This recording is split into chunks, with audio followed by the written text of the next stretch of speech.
श्री स्वामी समर्थ. सर्वांना नमस्कार. आपण जाणार आहोत अक्कलकोटला.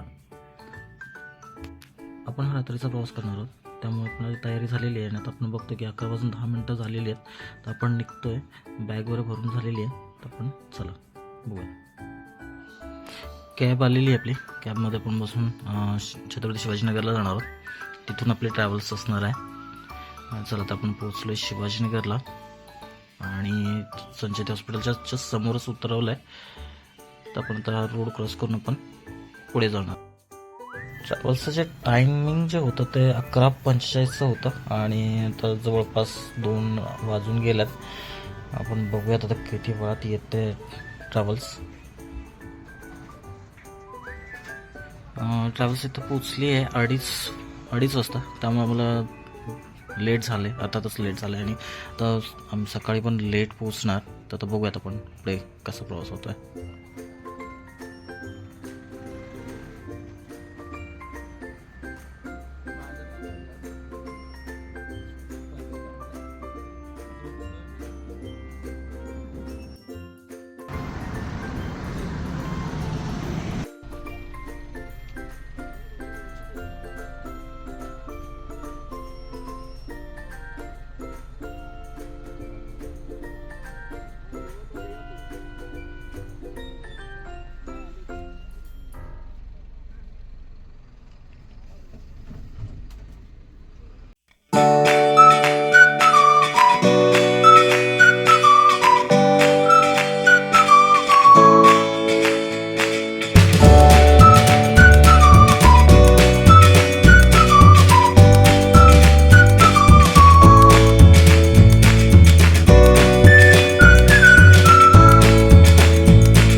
चला बघूयात आपण आता. फायनली आपण तिथे पोचलो आहे आणि दर्शनाची खरंच मनाला खूप ओढ लागली आहे. आणि आता बघतोय आपण की दोन्ही बाजूनी जी दुकानं लागलेली आहेत, जे आपल्याला इथे प्रसाद मिळतो किंवा भरपूर अशा ज्या काही गोष्टी आपल्याला हव्यात, ज्या आपण काही स्पेसिफिक ठिकाणाहून देवपूजेसाठी ज्या लागणाऱ्या गोष्टी आहेत तर आपण घेणार होतात. आपण घेतोय फुलांची टोकरी आणि जाऊयात दर्शनाला. तर हे घेऊन आता आपण आतमध्ये जातोय. तर जेवढ्या जिथंपर्यंत आपल्याला हे व्हिडिओ शूट करता येईल तिथंपर्यंत करणार आहोत. पण काही मंदिरातला जो भाग आहे तो आपण शूट नाही करणार आहोत. म्हणजे सक्त मनाई असल्यामुळे आपण थोडाफार जिथंपर्यंत आपण करू शकतो तिथंपर्यंत करणार आहोत. तिथून पुढचा थोडासा जो भाग आहे आतमधला मेन गाभाऱ्याचा, तर तो शूट आपण नाही करणार आहोत. तो दाखवता येईल.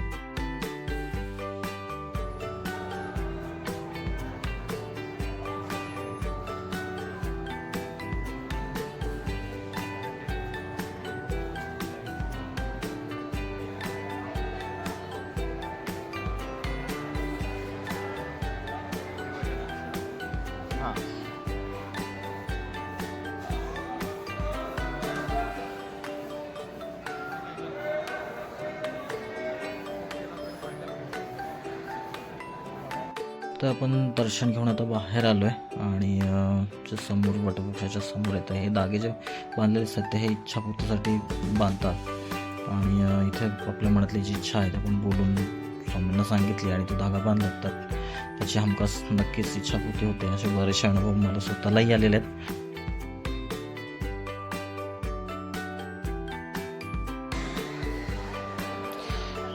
आता आपल्या इथलं दर्शन झालं आणि आता आपण इथून लगेचच गाणगापूरला जाणार आहोत.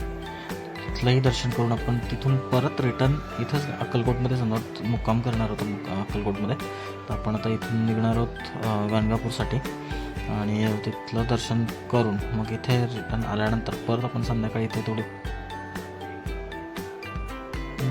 तर आपण निघतोय गाणगापूरसाठी. चला बघूया. आम्हाला ॲक्च्युली बस लवकर मिळाली नाही तर तिथूनही आम्हाला इथे गाणगापूरला येण्यासाठी खूप वेळ झाला. मी जवळपास बस स्टँडला 11च्या आसपास पोहोचलो होतो आणि तिथं बस आहे की नाही विचारण्यात आले तर बस त्यांनी सांगितलं की 12:30ला आहे. 12:30 वाजून गेले तरी बस काही आली नव्हती आणि त्यानंतर मग आपण बस स्टँडच्या जस्ट बाहेर जाऊन चौकशी केली तर तिथे आपल्याला एक गाडी भेटली जी गाणगापूरला रेग्युलर जाते, म्हणजे ट्रॅक्स वगैरे असं पद्धतीची गाडी होती ती. त्यातून आपण जवळपास पोचलो आहे आता गाणगापूरमध्ये.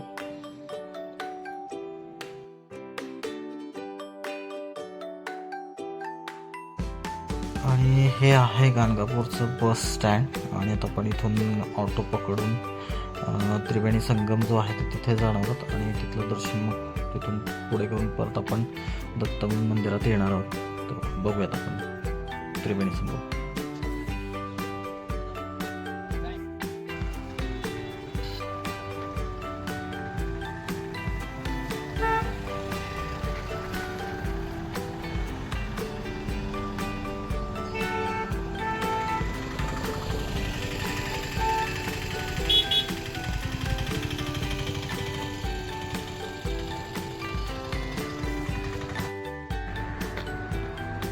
तर आपण पोचलोय त्रिवेणी संगमावरती आणि तिथून आता हे आहे एंट्रन्स. आता इथून आपण बघतोय दोन्ही बाजूला दुकानं आहे.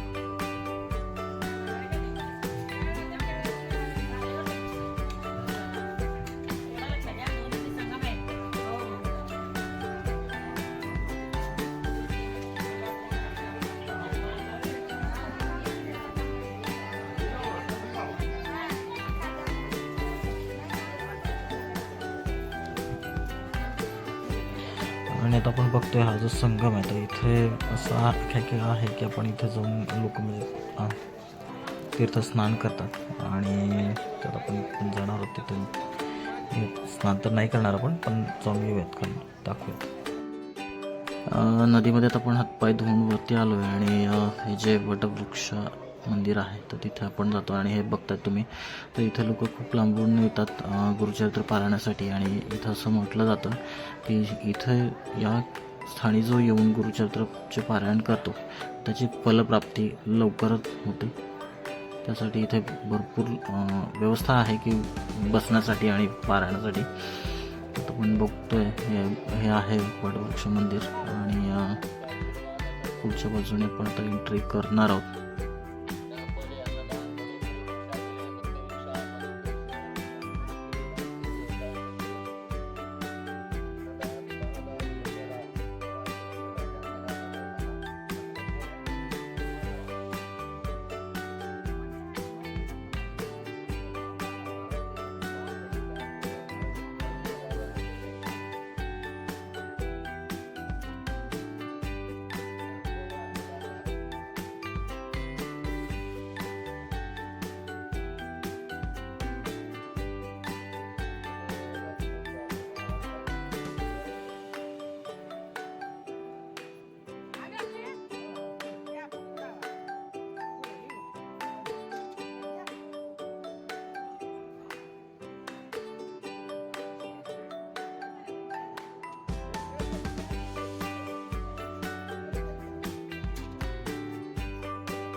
आता पण संगमावरती दर्शन करून आता निघालो आहे दत्तगुरू मंदिरामध्ये.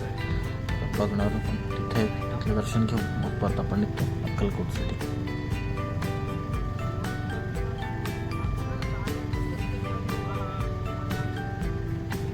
हे जे समोर दिसत आहे मंदिर ते श्री स्वामी समर्थांचा मठ आहे, जो गाणगापूरमध्ये पण आहे. तर आपण पोचलोय मंदिराच्या बाहेर आणि जाऊया मंदिरामध्ये आणि मग दर्शन घेऊ.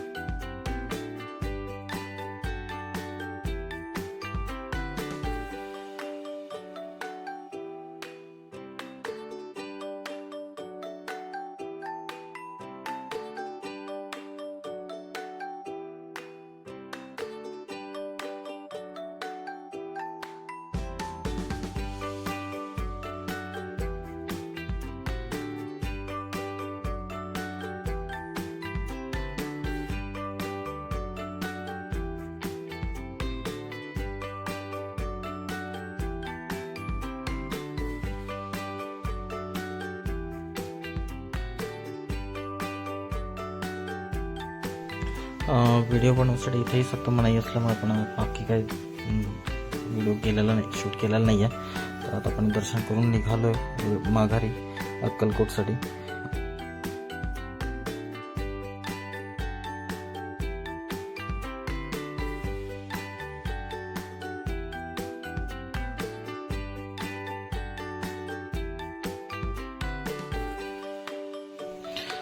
तर अक्कलकोटमध्ये आल्यानंतर पहिलं आपण दर्शन घेतलं पाहिजे श्री स्वामी समर्थांच्या समाधीचं, जे की आपण बसस्टँडला उतरल्यानंतर तिथूनच 5 मिनिटाच्या अंतरावरती वॉकिंग डिस्टन्सवरती एक मंदिर आहे.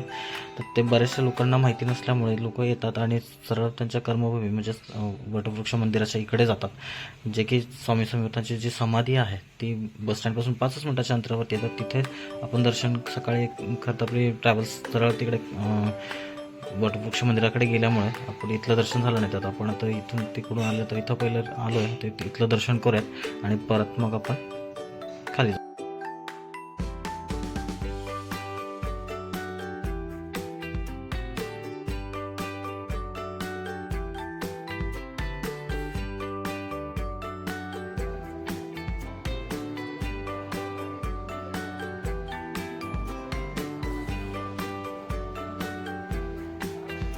हे आहे स्वामींचं समाधी मंदिर. इथे आपण दर्शन करून मग आता परत वटवृक्ष मंदिराकडे जाणार आहोत.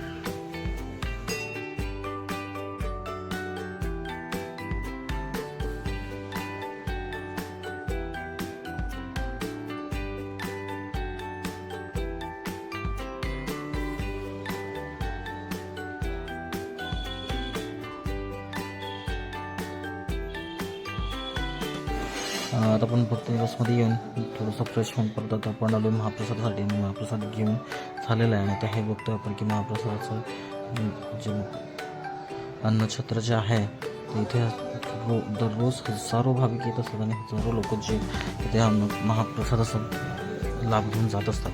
तर इथे आपण बघतो की इथे बरेचसे लोक अन्नदानासाठी देणगी देत असतात. तर आपण त्यासाठी पण जे बघतो तर इथे दानपेट्या आहेत आणि मलाही असं वाटतं की सर्वांनी जेव्हा आपण येतो आणि इथं निःशुल्कपणे महाप्रसादाचा लाभ घेतो तर सर्वांनी आपण एकदा त्यासाठी दानही केलं पाहिजे. आणि इथे बरेचसे उपक्रम राबवले जातात, जे काही गोरगरीब आहेत त्यांना रेग्युलर जेवण देणं किंवा मग काही उपचारांसाठी सुद्धा काही गोष्टी म्हणजे मदत केली जाते. आपण आता हे बघतो की हे आहे त्यांचं जे देणगी कक्ष आहे आणि इथून बाहेर आलो पण आणि खूप असं सुंदर आणि स्वच्छ एवढं छान बनवलेलं आहे. आणि इथून जसं आपण बाहेर आलो की इथे जे आहे ते अन्नछत्र मंडळ ट्रस्ट आहे आणि समोर हे असा जे लोक दान करतात त्यांचे नाव फ्लेक्सवरती शो केले जातात. आणि समोरच आपण बघतो ते कपिला गाईचा एक सुंदर असा पुतळा बनवलेला आहे.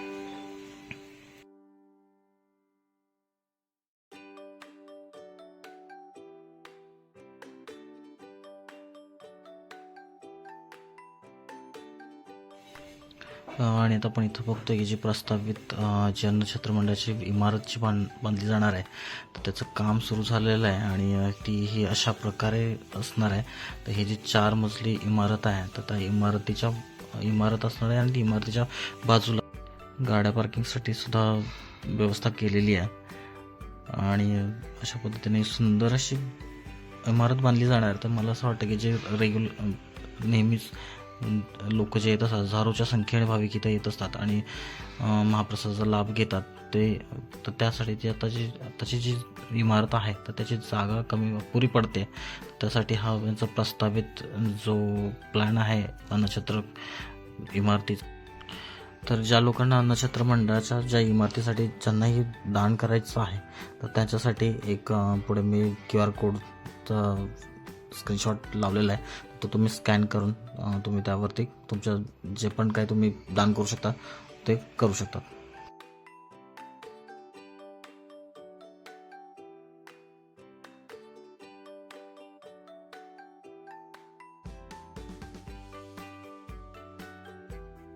तुम्ही हा QR कोड स्कॅन करून तुमचं जे पण काय अमाऊंट तुम्हाला दान करायचं असेल तर ते करू शकता.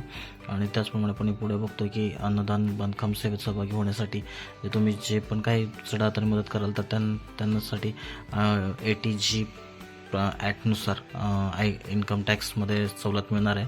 आणि जे अक्कलकोट संस्थानामध्ये जे पण ठिकाण आहे तर त्याची पूर्ण माहिती इथं दिलेली आहे की कोणत्या ठिकाणी काय आहे, तर हे आपण बघू शकतो. आणि याप्रमाणे आपण सगळ्या गोष्टी आपण एक्सप्लोर केल्या पाहिजेत. आता पण इथून पुढे आल्यानंतर इथं समोरच आपले जे महाराष्ट्राचे अखंड दैवत म्हणतो आपण तर ते छत्रपती श्री शिवाजी महाराज आणि श्री स्वामी समर्थ यांच्या शेजारी दोन्ही मूर्त्या अशा आहेत.